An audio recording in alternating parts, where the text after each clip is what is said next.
Guitar Hero 3 on Xbox. First of all, it's the Guitar Hero series, but mainly the third one. I blamed this game for the loss of countless hours when I was about 15 or 16. When other guys were out doing stuff, I was sitting in my room, plastic guitar in hand, obsessed with trying to beat my high score.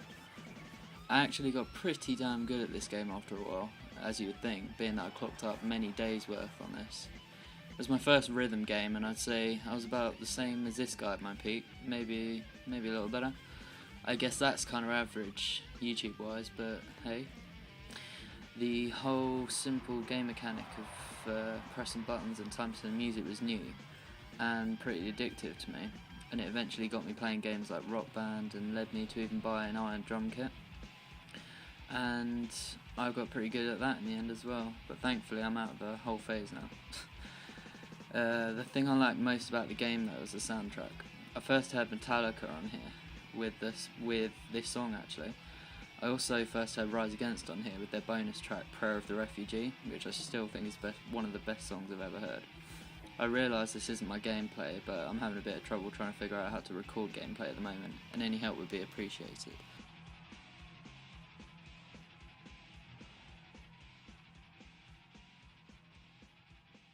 San Andreas on the PS2. The one game my parents were interested in when I got it. With every GTA release there's a media uproar about it, and how it makes everyone into a nutcase, and as I was 12 at the time my parents asked to watch me play it for a while. Obviously I avoided the chainsaws, prostitute murder, you know, the usual. Avoided them for a bit to show my parents I wasn't going to kill them in their sleep. But yeah, the game, amazing, only one word for it. I still think it's the biggest game I've ever played, with close competition from Skyrim, in terms of sheer things to do. Rockstar got it really bang on with this one. I think it's probably also the game I've completed most times in my life. I still have it downloaded on my 360, just for when I get bored of the constant cycle of FIFA and COD. Best GTA by far, in my opinion.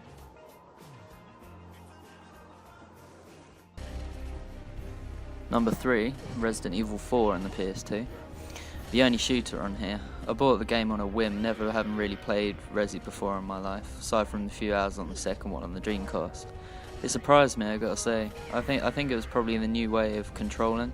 It's debatable, but I do think it's way better than the old way of having a fixed camera in the corner of the room. I guess it's just much more accessible, for me anyway, when you got the behind the shoulder camera.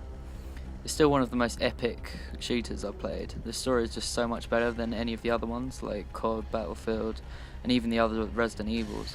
The bosses were pretty awesome too, come to think of it. The El Gigante and the crazy thing in the lake, can't remember the name of it. They were awesome. Anyway, yeah, one of the best surprises I've found in games, and definitely right up there in terms of nostalgia for me.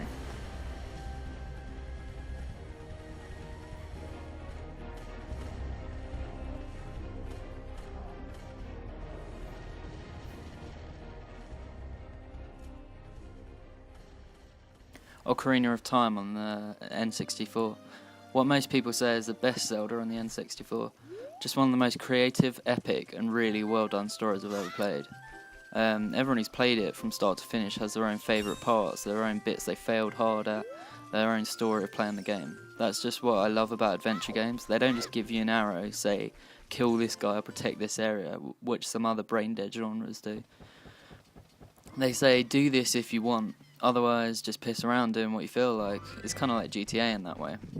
My favourite parts are probably the later temples when you're an adult. I'd probably say the Shadow Temple was my favourite, although the last time I tried it I really screwed it up. I used to be so much better when I was about 9.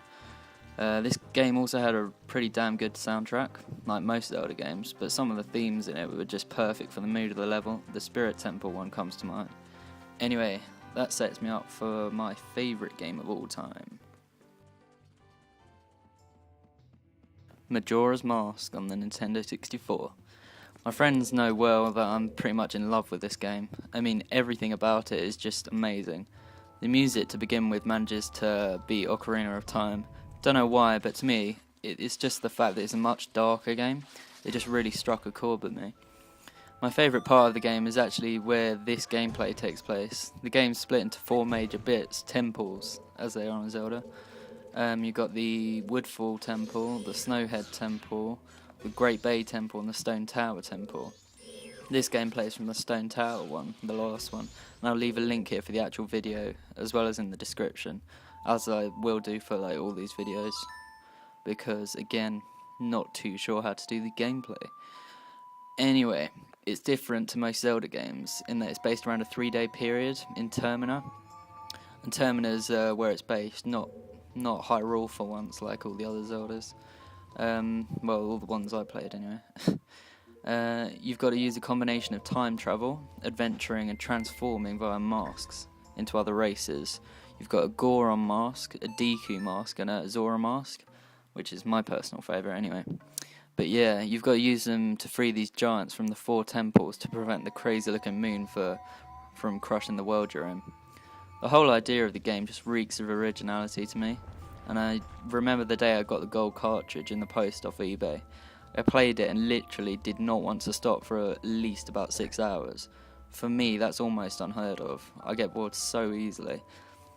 This game just ticks all the boxes for me though. I reckon every game has got one game they think, for whatever reason, is better than every other game. This is mine. So yeah, thanks for watching if you made it this far. Give me some feedback if you feel like it. I just made this on Movie Maker as I got bored. I'll just leave this gameplay going until the end though. Links are in the description and credits to the owners of the videos at the end. So yeah.